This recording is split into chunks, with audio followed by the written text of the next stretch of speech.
Bhilwara academy channel पर आप सभी का हार्दिक स्वागत। यदि आप भी कर रहे हैं राजस्थान के किसी भी कंपटीशन एग्जाम की तैयारी, तो ये वीडियो आपके लिए मील का पत्थर साबित होने वाला है। कला संस्कृति सीरीज में आज हम लेकर आए आपके साथ टॉपिक राजस्थान के प्रमुख साहित्यकार और रचनाएं। बात करते हैं सबसे पहले राजस्थान के प्रमुख साहित्यकार और रचनाएं से क्वेश्चन आज तक कैसे पूछे गए उनकी बात करने वाले। पहला क्वेश्चन देखिए, निम्नलिखित में से कौन सा ग्रंथ कुंभा द्वारा रचित नहीं है? यानी कि जो महाराणा कुंभा है उसके द्वारा कौन कौन से ग्रंथ रचित है उनकी बात की गई इसमें। पहला ऑप्शन है संगीत राज, तो उनके द्वारा लिखा गया है। दूसरा है संगीत मीमांसा, उनके द्वारा लिखा गया है। चौथा है सूड प्रबंध, उनके द्वारा लिखा गया है। संगीत स्वप्न उनके द्वारा नहीं लिखा गया है। इसका आंसर हो जाएगा संगीत स्वप्न, उनके द्वारा रचित नहीं है। अगला क्वेश्चन देखिए, हमीर महाकाव्य का लेखक कौन था? कवि राजा श्यामल दास नहीं थे। नयन चंद्र सूरी, इसका आंसर हो जाएगा बी, आंसर अपना हो जाएगा नयन चंद्र सूरी। हमीर महाकाव्य के लेखक कौन है? नयन चंद्र सूरी। ऐसे क्वेश्चन आपसे पूछे जाने वाले हैं। तो इस चैप्टर से अपन पहले राजस्थान के प्रमुख साहित्यकार कौन कौन से इंपोर्टेंट रहने वाले हैं आपके लिए, वो हम करवाने वाले हैं। ये वीडियो आपके लिए जो बीएसटीसी की तैयारी करे, वर्तमान में आरएस प्री, एसआई, पटवार और कांस्टेबल की जो बच्चे तैयारी कर रहे हैं उनके लिए बेहद ही इंपॉर्टेंट होने वाली है। तो हम स्टार्ट करते हैं आपका राजस्थान के प्रमुख साहित्यकार और उनकी रचनाएं। इसमें सबसे पहले अपन लेकर आते हैं इंपॉर्टेंट रहने वाला आपके लिए सूर्यमल मिश्रण। सूर्यमल मिश्रण की बात करें तो बूंदी के राजकवि चंडीदास के पुत्र थे। तो सूर्यमल मिश्रण का संबंध कहां से रहने वाला है? बूंदी से रहने वाला है। जब बूंदी से रहने वाला है तो इनकी भाषा कौन सी होने वाली है? हाड़ौती। इनकी प्रमुख रचनाएं की बात करें तो वंश भास्कर, वेरी वेरी इंपॉर्टेंट है चारों। वंश भास्कर, वीर सत्सई, पूछे वीर सत्सई में दोहे कितने? तो 288 दोहे हैं। राम रंजाट इनकी प्रथम रचना है। सूर्यमल मिश्रण की प्रथम रचना पूछे तो राम रंजाट। बलवंत विलास। अन्य रचनाओं की बात करें तो छंदोमयुख, धातु रूपावली, सतीरासो, डिंगल कोश, वंश समुच्चय। कंप्लीट। सूर्यमल मिश्रण के बाद अपन बात करते हैं डॉक्टर गौरीशंकर हीराचंद ओझा। गौरीशंकर हीराचंद ओझा का संबंध कहां से है? तो रोहिड़ा गांव सिरोही से। इनका जन्म 15 सितंबर 1863 के अंदर हुआ था, रोहिड़ा गांव सिरोही में। इनके लिए पहली इनकी इंपॉर्टेंट बुक रहने वाली है भारतीय प्राचीन लिपिमाला। बहुत सी बार क्वेश्चन पूछा गया है भारतीय प्राचीन लिपिमाला का। इसके अलावा देखिए नागरी अंक और अक्षर, राजपूताने का इतिहास लिखा। Annals and antiquities of Rajasthan, जो कर्नल जेम्स टोड की बुक है, उसका हिंदी अनुवाद किसने किया? तो डॉक्टर गौरीशंकर हीराचंद ओझा ने किया। इसके बाद अपन बात करते हैं कवि राजा श्यामल दास रदवाड़िया। कवि राजा की उपाधि इनको किसने दी? तो उपाधि सज्जन सिंह ने दी। किन्होंने दी? महाराणा सज्जन सिंह थे, उन्होंने इनको उपाधि दी है। ठीक है, मेवाड़ के महाराजा महाराणा सज्जन सिंह ने इनको उपाधि दी कवि राजा की। इनका ग्रंथ की बात करें इंपॉर्टेंट रहने वाला वीर विनोद, जिसको लिखने में 21 वर्ष का समय लगा, 4 खंड के अंदर है, उसमें मेवाड़ का इतिहास लिखा गया है। इसके बाद अपन बात करें मुंशी देवी प्रसाद। मुंशी देवी प्रसाद वो है जिन्होंने राजस्थान का अबुल फजल नाम से उपाधि मोहनोत नैणसी को इन्होंने दी है, मुंशी देवी प्रसाद। मुंशी देवी प्रसाद के ग्रंथ की बात करें तो स्वप्न राजस्थान, स्वप्न राजस्थान और मारवाड़ का भूगोल। पूछे मारवाड़ का भूगोल इंपॉर्टेंट रहने वाला है। मारवाड़ का भूगोल, मारवाड़ का भूगोल मुंशी देवी प्रसाद ने। इसके बाद अपन बात कर रहे हैं कर्नल जेम्स टोड की। कर्नल जेम्स टोड का जन्म 20 मार्च 1782 को 1782 में इंग्लैंड में हुआ था। वेरी वेरी इंपॉर्टेंट रहने वाला कर्नल जेम्स टोड और एलपी टेसिटोरी, दोनों इंपॉर्टेंट रहने वाले हैं। कर्नल जेम्स टोड की बात कर रहे थे तो इनको घोड़े वाले बाबा और राजस्थान के इतिहास का जनक और राजस्थान के इतिहास का पितामह इन्हें कहा जाता है। इनकी कौन कौन सी पुस्तकें इंपॉर्टेंट रहने वाली? इनकी फर्स्ट पुस्तक है annals and antiquities of Rajasthan, उसी का दूसरा नाम है the central and western Rajput states of India. The central and western Rajput states of India. इनको 2 भागों में प्रकाशित किया गया, पहला भाग 1829 में, दूसरा भाग 1832 में। इन दोनों को संपादक विलियम क्रूक के द्वारा किया गया। इनकी दूसरी पुस्तक का नाम है ट्रेवल्स इन वेस्टर्न इंडिया। ठीक है, ये 1839 में इसको प्रकाशन किया जूलिया कल्टरबक ने। जूलिया कल्टरबक इनकी पत्नी थी, कर्नल जेम्स टोड की वाइफ।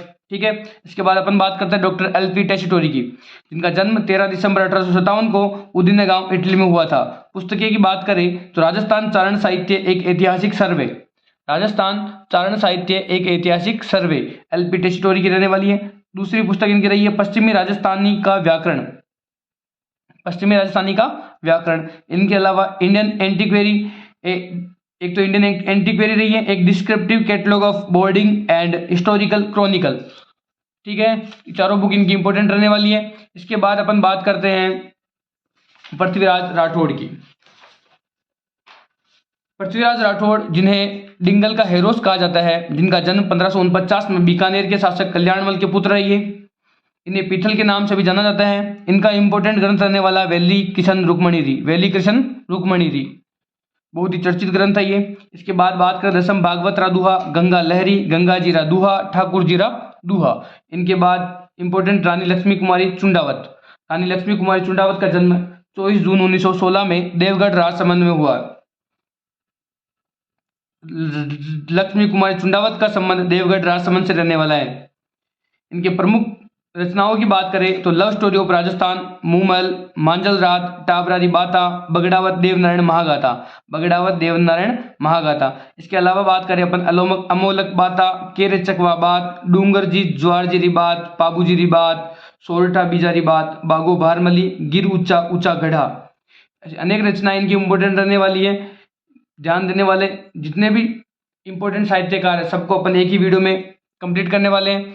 इसके बाद बात करें विजयदान देथा। विजयदान देथा का जन्म 1 सितंबर 1926 को बोरुंदा जोधपुर में हुआ। तो विजयदान देथा का संबंध कहाँ से है, तो बोरुंदा जोधपुर से। उपनाम की बात करें तो बीजी, राजस्थान का शेक्सपियर किसे कहा जाता है, तो विजयदान देथा को कहा जाता है। वातारी फुलवारी, वातारी फुलवारी इंपोर्टेंट होने वाला है, इसे इंपोर्टेंट कर लेना वातारी फुलवारी को। बापू के 3 हत्यारे, चौधराइन की चतुराई, दुविधा, अलेगू हिटलर, मारो बदलो, मेरो दर्द न जाने कोई और तीड़ो राव। दुविधा के से भी बहुत क्वेश्चन पूछे गए हैं, तीड़ो राव और अलेगू हिटलर से बहुत क्वेश्चन पूछे गए, इंपॉर्टेंट रहने वाले आप सभी के लिए। इसके बाद अपन बात करें चंद्रवरदाई की, जो पृथ्वीराज चौहान के राज्य कवि और सलाहकार थे। इनका प्रमुख ग्रंथ है पृथ्वीराज रासो। इसके बाद अपन बात करेंगे महाराणा कुंभा की। महाराणा कुंभा जो मेवाड़ के शासक थे, मेवाड़ के शासक के साथ साथ एक अच्छे साहित्यकार भी माने जाते हैं। इनकी रचनाओं की बात करें तो संगीत राज, संगीत राज में कितने भाग है पूछा जाता है क्वेश्चन, 5 भाग होते हैं। कौन कौन से, पाठ रत्न कोश, गीत रत्न कोश, वाद्य रत्न कोश, रस रत्नाकर, नृत्य रत्न कोश होने वाले हैं। इस वीडियो को 1 से 2 बार देखें और इन सारी चीजों को अच्छे से याद करें। यहाँ से आपके 1 से 2 क्वेश्चन उठने वाले हैं और साहित्यकार और इनकी रचनाएं आपके लिए बहुत ही इंपॉर्टेंट होने वाली है। वर्तमान समय में क्वेश्चन का जो ट्रेंड है वो जितने भी शासक है इनके साहित्य से क्वेश्चन पूछा जा रहा है।